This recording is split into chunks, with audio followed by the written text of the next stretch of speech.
And let's get you the highlights of the Prime Minister's visit to Varanasi yesterday. He returned to his Karma Bhumi of Kashi after 8 months. He inaugurated, of course, several development projects worth 1,500 crores and essentially sounded the war cry for the Uttar Pradesh elections. He was seen time and again hailing Yogi Adityanath for his hard work and called the UP Chief Minister's handling of the pandemic as remarkable and unparalleled. The opposition, though, has a lot of questions. They're asking whether COVID was managed or mismanaged in Uttar Pradesh.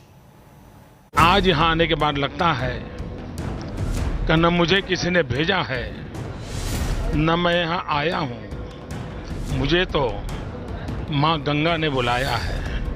और माँ गंगा ने बुलाया है, जैसे अपनी माँ Modi's famous refrain as he rode into Varanasi in 2014. A war cry before his victory over the Gangetic heartland. And now he's back for the BJP's most crucial title defense. Banaras के विकास के लिए जो कुछ भी हो रहा है वो सब कुछ महादेव के आशीर्वाद और बनारस की जनता के प्रयास से ही जारी है। And given the epic stakes in the biggest state election before 2024, can the politics over Modi's arrival in Uttar Pradesh ever be far behind? It began with the new UP entrant Asaduddin Owaisi taking a stab at the Prime Minister, mocking him for inaugurating a 5-star hotel instead of preparing for the third wave. Uttar Pradesh की जनता की तकलीफ, उनकी मौत, उनकी बेबसी से इतना disconnect हैं देश के प्रधानमंत्री, बजाय वो हकीकत का इकरार करते और वो ये कहते कि उत्तर प्रदेश की सरकार और नरेंद्र मोदी की दिल्ली की सरकार कोविड के सेकेंड वेव में देश की जनता को उनकी जान बचाने के लिए हम नाकाम साबित हुए।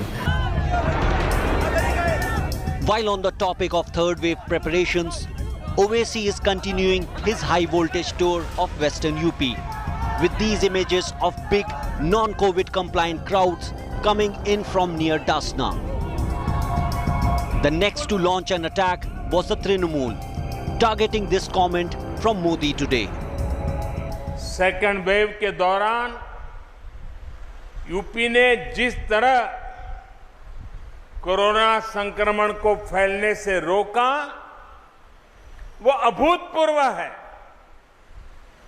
कोरोना से निपटने में उत्तर प्रदेश के प्रयास उल्लेखनीय है। West Bengal Chief Minister and TMC Chief Mamata Banerjee reminded the Prime Minister and the UP Chief Minister of the floating dead bodies in the Ganga. UP is there, baby. That's why it is safe. How the dead bodies are coming through Ganges? They have just sent the dead bodies through Gangas. Amar Pavitra Ganga, our holy Ganges. They carried all the COVID dead bodies.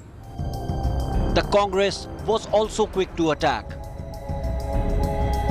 हर बार उद्घाटन तो करके जाते हैं, लेकिन योजनाओं का कहीं जो जमीनी हकीकत है उससे वो कोसों दूर रहता है। UP's two big regional parties who have been sharpening their knives to take on the BJP in the upcoming elections had no choice but to hit back, especially since the Prime Minister had directly targeted them.